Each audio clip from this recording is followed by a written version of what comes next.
ഇവിടെ നോക്കിയാല് നമുക്ക് ഇവിടെ ഒരു ചാനൽ പാറ്റേൺ കാണാൻ നോക്കിയാല് ഇത് ബജാജ് ഓട്ടോയുടെയാണ്. ഇത് നമ്മൾ ചെറിയ ടൈം ഫ്രെയിമിൽ അല്ലെങ്കിൽ ചെറിയ ക്യാൻഡിൽസിലാണ് എടുത്തിരിക്കുന്നത്. അപ്പോൾ ഈ ഒരു ചെറിയ ക്യാൻഡിൽസ് എടുക്കുമ്പോൾ എങ്ങനെയാണെന്നും നമുക്ക് സെയിം തന്നെയാണ്, അതിന്റെ യൂസ് സെയിം ആണ്. ചെറിയ ക്യാൻഡിൽ എടുത്തിട്ട് നമ്മൾ ആഴ്ചകളിലോട്ട് വേണ്ടി ഹോൾഡ് ചെയ്യാൻ വെക്കരുത് എന്നേ ഉള്ളൂ. നമ്മുടെ സ്റ്റോപ്പ് ലോസും ടാർഗറ്റും എല്ലാം അതുപോലെ അഡ്ജസ്റ്റ് ചെയ്യണം. ഇവിടെ നമ്മളൊരു ചാനൽ നോക്കിക്കഴിഞ്ഞാൽ നമുക്ക് ഈ രീതിയിൽ ഇവിടെ കാണാൻ പറ്റും. റെസിസ്റ്റൻസുകളെല്ലാം നമ്മൾ ഇവിടെ ഒരുമിച്ച് എടുത്തു, സപ്പോർട്ടുകളെല്ലാം നമ്മൾ ഇവിടെ ഒരുമിച്ച് എടുത്തു. അപ്പോൾ നോക്കിക്കഴിഞ്ഞാൽ നമുക്ക് ഈ രീതിയിൽ ഇവിടെ ഒരു ചാനൽ പാറ്റേൺ ഈസി ആയിട്ട് നമുക്ക് ഇവിടെ ഒരു നല്ലൊരു ചാനൽ പാറ്റേൺ കാണാൻ പറ്റും. അപ്പൊ ഇവിടെ നോക്കിക്കഴിഞ്ഞാൽ ഇവിടെ ഒരു ചെറിയൊരു സ്ലാൻഡിങ് ആയിട്ടുള്ള അല്ലെങ്കിൽ ചെറിയൊരു സ്ലോപ്പ് ആയിട്ടുള്ള അല്ലെങ്കിൽ ചെറിയൊരു ഡിക്ലൈനേ ഉള്ളൂ. ഈ രീതിയിൽ നമുക്കിവിടെ ഒരു ചാനൽ പാറ്റേൺ നല്ലൊരു ചാനൽ പാറ്റേൺ കാണാൻ കിട്ടും. അപ്പൊ ഇവിടെയാണെങ്കിൽ തന്നെ നോക്കിയാൽ നമുക്ക് ഇവിടെ ഒരു ബ്രേക്ക് ഔട്ട് ഈ ഒരു വോളിയത്തോടു കൂടി ഇവിടെ ഒരു ബ്രേക്ക് ഔട്ട് തന്നു. അതിനുശേഷം നമുക്ക് ഇവിടെ നോക്കിയാൽ ഇതാണ് ഈ ക്യാൻഡിലാണ് നമുക്ക് വോളിയത്തോടുകൂടി നല്ലൊരു ബ്രേക്ക് ഔട്ട് വന്നിരിക്കുന്നത്. അതുവരെ നമുക്കൊരു ലാസ്റ്റ് ക്യാൻഡിൽ 30 മിനിറ്റ് ക്യാൻഡിൽ നോക്കുവാണെങ്കിൽ അത് ഒരു ദിവസത്തെ വൈകിട്ട് അല്ലെങ്കിൽ 3:15 ഒരു ക്യാൻഡിലാണ്. പിറ്റേ ദിവസം വന്നിരിക്കുന്നത് അടുത്ത ദിവസം ആദ്യത്തെ ക്യാൻഡിൽ ഒരു ബ്രേക്ക് ഔട്ട് കൂടിയാണ് പോയിരിക്കുന്നത്. ഓക്കെ, നല്ലൊരു വോളിയത്തോടു കൂടി പിറ്റേ ദിവസം നല്ലൊരു ബ്രേക്ക് ഔട്ടാണ് വന്നിരിക്കുന്നത്. അപ്പൊ നമ്മൾ ഇങ്ങനെ ഒരു രീതിയിൽ നമുക്ക് ഇവിടെ നമുക്കൊരു സ്റ്റോക്ക് അല്ലെങ്കിൽ ഇവിടെ നമ്മൾ ഒരു എൻട്രി എടുക്കുകയാണെങ്കിൽ നമുക്ക് എങ്ങനെ എടുക്കാൻ പറ്റും? ഇവിടെ നമ്മൾ എൻട്രി നമുക്ക് ഈ ഒരു ബ്രേക്ക് ഔട്ടിന്റെ സമയത്ത് തന്നെ ഇവിടെ എൻട്രി എടുക്കാം. കാരണം നല്ലൊരു വോളിയം ഇൻക്രീസ് ഫസ്റ്റ് ക്യാൻഡിൽ തന്നെ വരുന്നുണ്ട്. അപ്പോൾ അങ്ങനെ ഒരു എൻട്രി എടുക്കുകയാണെങ്കിൽ നമുക്കിവിടെ റിസ്ക് റിവാർഡ് എന്ന് പറയുന്നത് നമുക്ക് നോക്കുകയാണെങ്കിൽ ഇവിടെ ലോങ് എടുക്കുകയാണെങ്കിൽ ഇവിടെ ഒരു രീതിയിൽ ഈ ഒരു ബ്രേക്ക് ഔട്ടിന്റെ സമയത്ത് തന്നെ ആ ഒരു ബ്രേക്ക് ഔട്ട് കണ്ടിട്ട് നമ്മളൊരു സ്റ്റോക്ക് ഇവിടെ ഒരു ട്രേഡ് എടുക്കുകയാണെങ്കിൽ നമ്മുടെ റിസ്ക് എന്ന് പറയുന്നത് നമുക്ക് ഇവിടെ വെക്കാം. അതായത് നമ്മുടെ സ്റ്റോപ്പ് ലോസ് എന്ന് പറയുന്നത് ഈ ഒരു പ്രീവിയസ് ലോയുടെ താഴെ നമുക്കിവിടെ സ്റ്റോപ്പ് ലോസ് വെച്ചാൽ തന്നെ ഏകദേശം 2.4%, 2.5% നമുക്കിവിടെ ഒരു റിസ്ക് കാണാം. അപ്പൊ നമ്മുടെ റിട്ടേൺ എന്ന് പറയുന്നത് ഏകദേശം 2.5% തന്നെ നമുക്കിവിടെ റിട്ടേൺ വരണം അല്ലെ. 2.5% എന്ന് പറയുമ്പോൾ ഏകദേശം ഈ ഒരു റേഞ്ചിൽ വരുമ്പോൾ തന്നെ അല്ലെങ്കിൽ ഒരു മണിക്കൂർ 30 മിനിറ്റിന്റെ ഓരോ ക്യാൻഡിൽ വെച്ച് നോക്കുവാണെങ്കിൽ 1.5 അല്ലെങ്കിൽ 2 മണിക്കൂറിൽ തന്നെ നമുക്ക് നമ്മുടെ 1:1 റിസ്ക് റിവാർഡ് വരുന്നുണ്ട്.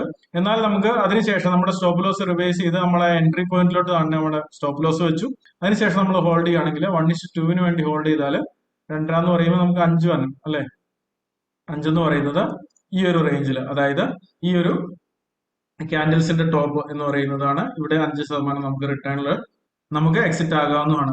എന്നാൽ ഇവിടെ നിന്ന് നമ്മൾ ഇത് വന്ന് താഴെ ഒരു പുൾ ബാക്ക് വന്നിട്ട് തിരിച്ചു പോകുമ്പോൾ നമുക്ക് ഇൻ കേസ് എന്തെങ്കിലും പേടിയുണ്ട്, കാരണം 5% എത്തുന്നില്ല എന്ന് തോന്നിയാൽ തിരിച്ചുള്ള പുൾ ബാക്ക് തരുന്ന സമയത്ത് എക്സിറ്റ് ആവണമെങ്കിൽ നമുക്ക് ഇവിടെയും എക്സിറ്റ് ആവാം. ഏതായാലും 1:1 മുകളിൽ നമുക്കിവിടെ റിട്ടേൺ കിട്ടുന്നുണ്ടല്ലോ അല്ലെ. അങ്ങനെ ഇല്ലെങ്കിൽ തന്നെ വീണ്ടും നമുക്ക് അതിലും ഉറപ്പില്ല, തുടക്കക്കാരാണെങ്കിൽ തന്നെയും ഇത് കുറച്ച് മുകളിലോട്ട് പോയതിനു ശേഷം നമുക്ക് നമ്മുടെ സ്റ്റോപ്പ് ലോസ് റിവൈസ് ചെയ്ത 1:1 അല്ലെങ്കിൽ ഈ ഒരു റേഞ്ചിൽ എത്തുമ്പോൾ തന്നെ നമുക്ക് ഇവിടെ സ്റ്റോപ്പ് ലോസ് വെച്ചാൽ നമുക്ക് മിനിമം ഇത്ര ഉറപ്പിക്കാമല്ലോ. ഓക്കെ, നമുക്ക് 1:1 നമുക്ക് ഏകദേശം 100% ഉറപ്പിച്ചു. കാരണം എന്താ, നമ്മളിവിടെ സ്റ്റോപ്പ് ലോസ് നമ്മൾ കൂട്ടി ഉയർത്തി നമ്മളിവിടെ വെച്ചിട്ടുണ്ട്. പിന്നെ എങ്ങനെയാണ് തിരിച്ചു വന്നാൽ നമ്മൾ ഇത്രയെങ്കിലും എക്സിറ്റ് ആവും. അപ്പോൾ അതുകൊണ്ട് അങ്ങനെ വെക്കുമ്പോൾ ഗുണം എന്താ വെച്ചാൽ ഇവിടെ നോക്കിയാൽ നമുക്ക് ഈ ഒരു എക്സാമ്പിൾ നോക്കിയാൽ തന്നെ ഇവിടെ തിരിച്ചു വരുന്നത് ഈ ഒരു റേഞ്ചിൽ നമ്മൾ നമ്മുടെ 1:1 എന്ന് പറയുന്നത് നോക്കിയാൽ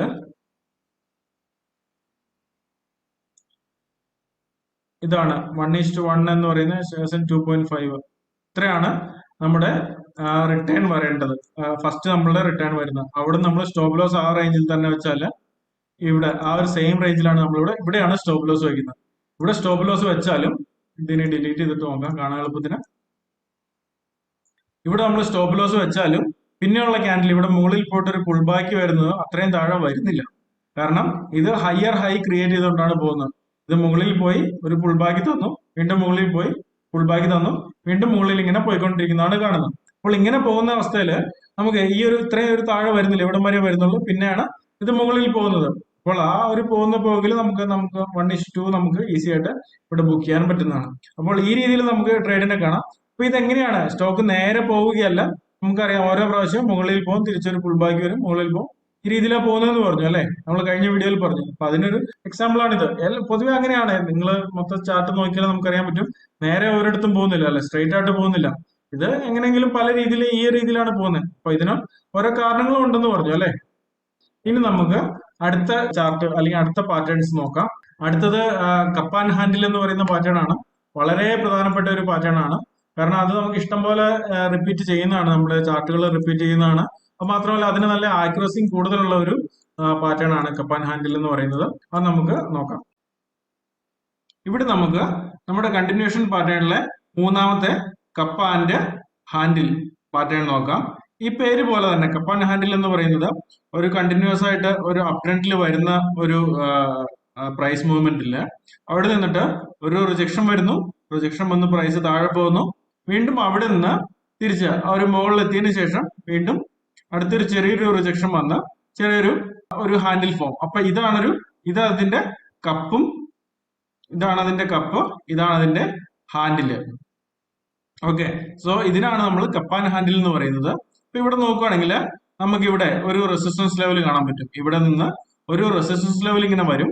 അപ്പോൾ ഇതാണ് ഒരു ഫോം, ഒരു ഹാൻഡിൽ ഫോം എന്ന് പറയുന്നത്. അപ്പോൾ ഇതിന്റെ അർത്ഥം ഇവിടെ നമുക്കൊരു ബ്രേക്ക് ഔട്ട് തരാനുള്ള സാധ്യത കൂടുതലുണ്ടെന്നാണ്. ഇവിടെ നിന്ന് ഒരു ബ്രേക്ക് ഔട്ട് തരുവാണെങ്കിൽ നമ്മുടെ ഈ ഒരു ട്രെൻഡിന്റെ കണ്ടിന്യൂഷൻ നമുക്ക് ഇവിടെ കാണാൻ പറ്റും. അപ്പോൾ നമ്മൾ ഈ ഒരു ഹാൻഡിലിന്റെ താഴെ നമ്മൾ സ്റ്റോപ്പ് ലോസ് വെച്ചിട്ടാണ് നമ്മൾ ഇവിടുന്ന് ഒരു ബ്രേക്ക് ഔട്ട് എടുക്കുന്നത്. ഈ രീതിയിലല്ലാതെ കപ്പ് ആൻഡ് ഹാൻഡിൽ എന്ന് പറയുന്നത് ഈ രീതിയിലല്ലാതെ നമുക്ക് വേറെ ഒരു രീതിയിലും കൂടെ വരാം. അതായത് ഇങ്ങനെ വന്നിട്ട് നമുക്ക് ഈ ഒരു രീതിയിൽ ഹാൻഡിൽ ഫോർമേഷൻ വരാം. അതായത് ഇവിടെ ഇങ്ങനെ സ്റ്റോക്ക് മൂവ്മെന്റ്, ഈ ഒരു മൂവ്മെന്റ് അല്ലാതെ നമുക്ക് ഈ രീതിയിലും നമുക്കൊരു മൂവ്മെന്റ് കാണാൻ പറ്റും. അപ്പോൾ ഇങ്ങനെ രണ്ട് രീതിയിൽ ഹാൻഡിൽ വരും. പിന്നെ ഇവിടെ ശ്രദ്ധിക്കേണ്ട ഒരു പ്രധാനപ്പെട്ട കാര്യം എന്ന് പറയുന്നത് ഈ ഒരു കപ്പ് ആൻഡ് ഹാൻഡിൽ ഫോർമേഷനിൽ ഈ ഒരു കപ്പിന് ശേഷം ഈ ഒരു ഹാൻഡില് ഈ ഒരു പകുതിക്ക് താഴേക്ക് ശേഷം ഫോം ചെയ്യുന്ന ഹാൻഡിലാണെങ്കിൽ, ഫോർ എക്സാമ്പിൾ പറഞ്ഞാൽ ഇങ്ങനെ ഒരു കപ്പ് അതിന്റെ ഹാൻഡിൽ ഇങ്ങനെ താഴെ ഇത്രയേ ഉള്ളൂ, അല്ലെ ഇത്രയും നമുക്ക് ഈ രീതിയിലേ കാണാൻ പറ്റുന്നുള്ളെങ്കിൽ അതൊരു നല്ലൊരു കപ്പ് ആൻഡ് ഹാൻഡിൽ ഫോർമേഷൻ അല്ല. പിന്നെ വേറൊരു കാര്യം, കാരണം ഇത് പകുതിക്ക് താഴത്തോട്ടെന്ന് പറയുമ്പോൾ നമ്മൾ ഇതിന്റെ ഉദ്ദേശം എന്താണ്, നമ്മൾ ഈ കപ്പ് ആൻഡ് ഹാൻഡിൽ എന്തുകൊണ്ടാണ്, എങ്ങനെയാണ് ഫോം ചെയ്യുന്നത് എന്ന് പറഞ്ഞാൽ അതിന്റെ പുറകിലുള്ള സൈക്കോളജി എന്താണെന്ന് പറഞ്ഞാൽ ഇത് നമുക്ക് മനസ്സിലാവും. പിന്നെ അതിന്റെ കൂടെ തന്നെ വേറൊരു രീതിയിൽ നമ്മളിപ്പോ കപ്പ് ആൻഡ് ഹാൻഡിൽ എന്ന് പറയുമ്പോൾ ഒന്നില് ഈ രീതിയിൽ ഹാൻഡിൽ ഫോർമേഷൻ ഉണ്ടാവാം, അല്ല എന്നുണ്ടെങ്കിൽ ഞാൻ പറഞ്ഞു ഈ രീതിയിൽ ഹാൻഡിൽ ഫോർമേഷൻ ഉണ്ടാവാം, അല്ലെങ്കിൽ നമുക്ക് കുറച്ചുകൂടെ സ്ട്രൈറ്റ് ആയിട്ട് ഈ രീതിയിൽ, അതായത് കൺസോൾട്ടേഷൻ വരുന്നത് പ്രൈസ് റേഞ്ച് വരുന്നത് ഇങ്ങനെ വരാം. പക്ഷെ നമുക്ക് ഇച്ചിരി കുറച്ചുകൂടെ മുകളിലോട്ട് ഈ രീതിയിൽ, അല്ലെങ്കിൽ കൺസോൾട്ടേഷൻ വരുന്നത് ഇങ്ങനെ കുറച്ച് മുകളിലോട്ട് വന്നാൽ അത് നമുക്ക് അത്ര നല്ലതല്ല എടുക്കാനായിട്ട്. ഈ രീതിയിൽ ഒരു ബ്രേക്ക് ഔട്ട് നമ്മളിവിടെ പ്രതീക്ഷിക്കുന്നില്ല. ചിലപ്പോൾ ഇത് ബ്രേക്ക് ഡൗണും തരാം. അപ്പൊ ഇത് ഏത് സൈഡിലോട്ട് വേണമെങ്കിലും പോകാം. അപ്പൊ ഇതൊരു നല്ല രീതികളല്ല. അപ്പോൾ ഇത്രയും കാര്യങ്ങൾ നമ്മൾ ശ്രദ്ധിക്കേണ്ടതാണ്. ഇതെല്ലാം വളരെ പ്രധാനപ്പെട്ട കാര്യങ്ങളാണ്. കാരണം ഇതൊരു നല്ലൊരു പെർഫെക്റ്റ് ആയിട്ടുള്ള ഒരു കപ്പ് ആൻഡ് ഹാൻഡിൽ നമുക്ക് കിട്ടുവാണെങ്കിൽ നല്ല കൂടുതൽ പോസിബിലിറ്റി ഉണ്ട്, അല്ലെങ്കിൽ കൂടുതൽ സാധ്യതയുണ്ട് കൂടുതൽ നല്ല രീതിയിൽ ബ്രേക്ക് ഔട്ട് തരുവാനായിട്ട്. അപ്പൊ ഇതിന്റെ ഒരു കഥ എന്താണ്, അല്ലെങ്കിൽ ഇതിന്റെ ഒരു സൈക്കോളജി എന്താണ്? ഇതിങ്ങനെ പോയതിനു ശേഷം മുകളിലോട്ട് പോകുന്നത് നമുക്കറിയാൻ പറ്റും, ഡിമാൻഡ് കൂടി ബയേഴ്സ് സ്ട്രോങ് ആയിട്ട് മുകളിൽ പോയി ഒരു പരിധി എത്തി കഴിയുമ്പോൾ താഴേക്ക് വന്നു, അല്ലെ? താഴേക്ക് വരുമ്പോൾ ഇവിടെ സെല്ലേഴ്സ് ആയിരിക്കും സ്ട്രോങ്. ഒരു സൈഡിൽ നിന്ന് ബയേഴ്സ് കൂടുതൽ സ്ട്രോങ് ആവും, അല്ലെ? ഒരു സൈഡിൽ നിന്ന് ബയേഴ്സ് കൂടുതൽ സ്ട്രോങ് ആയിട്ട് ഒരു പഴയ നിലയിൽ തന്നെ എത്തിച്ചു, അല്ലെങ്കിൽ അത്രയും തന്നെ വന്നില്ലെങ്കിലും നമുക്ക് പഴയതിന്റെ അടുത്തെന്നുള്ള രീതിയിൽ തന്നെയാണെങ്കിലും കൂട്ടാം. കാരണം പ്രീവിയസ് ലെവലിൽ തന്നെ ആ ഒരു കപ്പ് ആൻഡ് ഹാൻഡിലിന്റെ കപ്പ് എന്ന് പറയുന്നത് പ്രീവിയസ് ലെവൽ അത്രയും ലെവൽ തന്നെ വരണമെന്നില്ല, അതിന് താഴെയാണെങ്കിലും വരാം. ഈ രീതിയിലാണെങ്കിലും നമുക്ക് കപ്പ് ഫോർമേഷൻ ഈ രീതിയിലും വരാം. ഇത് നമുക്ക് എടുക്കാവുന്ന രീതിയാണ്. കപ്പ് ആൻഡ് ഹാൻഡിൽ എന്ന് പറയുമ്പോൾ ശരിക്കും നമ്മൾ അത് യഥാർത്ഥ ഒരു കപ്പിന്റെ ഒരു പടം ഇതുപോലെ ഇരിക്കും, അല്ലെ? ഒരു കപ്പ് എന്ന് പറയുമ്പോൾ ഇതുപോലെ ഇരിക്കും. അപ്പൊ അതിന് സെയിം ലെവലായിരിക്കും ഇതിന് മുകൾ ഭാഗം എന്ന് പറയുന്നത്. അതുപോലെ വരണമെന്ന് അർത്ഥമില്ല. തിയററ്റിക്കലി നമുക്ക് പറയുമ്പോൾ അങ്ങനെ പറഞ്ഞാലും നമുക്ക് കപ്പ് ഫോർമേഷൻ എന്ന് പറയുന്ന ഈ രീതിയിൽ ഫോം ചെയ്താലും മതി.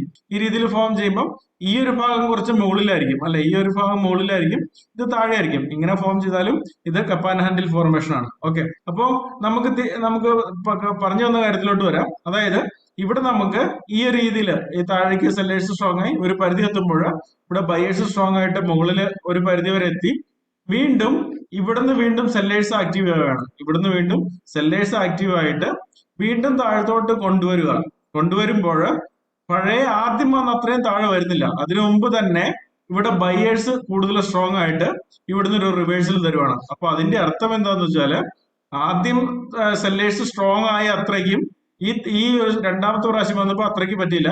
കാരണം ഇവിടെ ബയേഴ്സ് ഇവിടെ എത്ര സ്ട്രോങ് ആയോ അതിനേക്കാളും പെട്ടെന്ന് ഈ താഴേക്ക് വരുന്നതിന് മുൻപ് തന്നെ ഇവിടെ ഒരു നല്ല സ്ട്രോങ് ആയി. അതുകൊണ്ടാണ് ഇതിന് വീണ്ടും മുകളിലേക്ക് ഉയർത്തിയത്. അതിനർത്ഥം ഈ പ്രാവശ്യം റെസിസ്റ്റൻസ് ബ്രേക്ക് ചെയ്ത് മുകളിലോട്ട് മൂവ് ചെയ്യാനുള്ള സാധ്യത ഉണ്ടെന്നാണ്. അപ്പോൾ ഇതാണ് ഈ ഒരു കണ്ടിന്യൂഷൻ പാറ്റേണിന്റെ അർത്ഥം. കാരണം ഒരു സ്റ്റോക്ക് കണ്ടിന്യൂസ് ആയിട്ട് ഇങ്ങനെ പോയിക്കൊണ്ടിരിക്കുന്നതിന്റെ ഇടയ്ക്ക് ഒരു സ്ഥലത്ത് ഇപ്പൊ ആളുകൾ വിൽക്കാൻ തുടങ്ങി. നമ്മൾ കഴിഞ്ഞ വീഡിയോയിൽ പറഞ്ഞ പോലെ വിൽക്കാൻ തുടങ്ങി, താഴെ എത്തി, വീണ്ടും ഈ ഒരു സ്റ്റോക്കിന് ഒരു സ്ട്രെങ്ത് അപ് ട്രെൻഡിൽ നല്ലൊരു മൊമെന്റം സൂക്ഷിക്കുന്നുണ്ട്, അല്ലെങ്കിൽ ഇത് മുകളിലോട്ട് പോകാൻ സാധ്യത ഉള്ളത് കൊണ്ട് ഒരു പരിധി വരെ താന്നാലും വീണ്ടും അത് മുകളിലേക്ക് പോകും. എന്നാൽ ഒരു ഒരു ഒരു ഒരു പോയിന്റ് എത്തുമ്പോൾ വീണ്ടും അതിനെ സെല്ലേഴ്സ് വീണ്ടും ഒന്ന് താഴ്ത്താൻ നോക്കിയാലും ആദ്യം സ്ട്രോങ് ആയിരുന്ന സെല്ലേഴ്സ് സ്ട്രോങ് ആയിരുന്ന അത്രയും സ്ട്രോങ് ആവാൻ ഇവിടെ പറ്റുന്നില്ല. വീണ്ടും ബയേഴ്സ് ആക്റ്റീവായിട്ട് അത് മേടിക്കുകയാണ്. അത് മേടിച്ചതിന് ശേഷം ഇവിടെ ഈ ഒരു ബ്രേക്ക് ഔട്ട് അല്ലെങ്കിൽ ഈ ഒരു റെസിസ്റ്റൻസ് ലൈൻ, ഇതൊരു പിവോട്ട് ലൈൻ ആണല്ലേ. അപ്പോൾ ഇതിന് മുകളിൽ ബ്രേക്ക് ഔട്ട് തരുമ്പോൾ നമുക്ക് കൂടുതലായിട്ട് വാങ്ങാവുന്നതാണ്. ഇവിടെ കൂടുതൽ ബയേഴ്സ് വീണ്ടും ആക്റ്റീവായി ഈ സ്റ്റോക്ക് മുകളിലോട്ട് പോകും. അപ്പൊ ഇതാണ് ഒരു കണ്ടിന്യൂഷൻ പാറ്റേൺ ആയിട്ട് വരുന്നതാണ്. അപ്പോൾ നമ്മളിവിടെ വെക്കുന്നതാണെങ്കിലും തിരിച്ച് താഴത്തോട്ട് വന്നാൽ നമുക്കിവിടെ സ്റ്റോപ്പ് ലോസ് വെക്കുന്നത് ഈ ഒരു ഈ ഒരു ഹാൻഡിലിന്റെ താഴ്ഭാഗത്താണ് നമ്മൾ സ്റ്റോപ്പ് ലോസ് വെക്കുന്നത്. ഇവിടെ നമ്മൾ എൻട്രി എടുക്കും. നമ്മൾ ടാർഗറ്റ് എന്ന് പറയുന്നത് നമ്മൾ ഓരോ സ്റ്റോക്കിനനുസരിച്ച് ഇത് മുകളിലോട്ട് പോകുന്ന അല്ലെങ്കിൽ നമ്മൾ എടുക്കുന്ന ടൈം ഫ്രെയിം, ഇതിപ്പോ നമ്മൾ 1 മണിക്കൂർ ടൈം ഫ്രെയിമിൽ എടുത്തെങ്കിൽ അതിനനുസരിച്ചുള്ള ട്രേഡ് എടുക്കുക. അല്ലെങ്കിൽ ഒരു ദിവസത്തെ ആണെങ്കിൽ നമ്മൾ സ്വിംഗ് ട്രേഡ് കുറച്ച് ഒരാഴ്ചത്തേക്കോ ഉള്ള രീതിയിൽ നമുക്ക് നോക്കാം. ജനറൽ മാർക്കറ്റ് ട്രെൻഡും അല്ലെങ്കിൽ ആ ഒരു സ്റ്റോക്കിന്റെ മൂവ്മെന്റും ഇത് നമുക്ക് തിയററ്റിക്കലി ആയിട്ട് ടാർഗറ്റ് എത്ര വെക്കണം നമുക്ക് പറയാൻ പറ്റത്തില്ല. 1:1 ആണ് നോർമലി നമ്മളൊരു സ്വിംഗ് ട്രേഡിൽ 1:1 അല്ലെങ്കിൽ 1:2 ഒക്കെ നമുക്ക് ഒരു സ്വിംഗ് ട്രേഡിൽ വെക്കാം. ഓക്കെ, അത് ആ ഒരു സാഹചര്യം അനുസരിച്ച് ഓരോ സ്റ്റോക്കിനനുസരിച്ച് നമുക്ക് പറയാൻ പറ്റത്തുള്ളൂ. അപ്പൊ ഇത് മനസ്സിലായെന്ന് വിചാരിക്കുന്നു. ഇത് എല്ലാ ടൈം ഫ്രെയിമിലും കാണുന്ന നല്ലൊരു ഇഷ്ടം പോലെ ഓരോ എല്ലാ ചാർട്ടിലും തന്നെ കാണുന്ന ഒരു ഫോർമേഷൻ ആണ് ഈ കപ്പാൻ ഹാൻഡിൽ എന്ന് പറയുന്നത്. നമുക്ക് കുറച്ച് എക്സാമ്പിൾസ് നോക്കാം. ഇത് പല രീതിയിലിരിക്കും. കാരണം നമ്മൾ തിയറിറ്റിക്കലി ഇങ്ങനെ പറഞ്ഞാലും പ്രാക്ടിക്കലി എങ്ങനെ ഇരിക്കും എന്നുള്ളത് നമുക്ക് കുറച്ച് എക്സാമ്പിൾസ് നോക്കാം.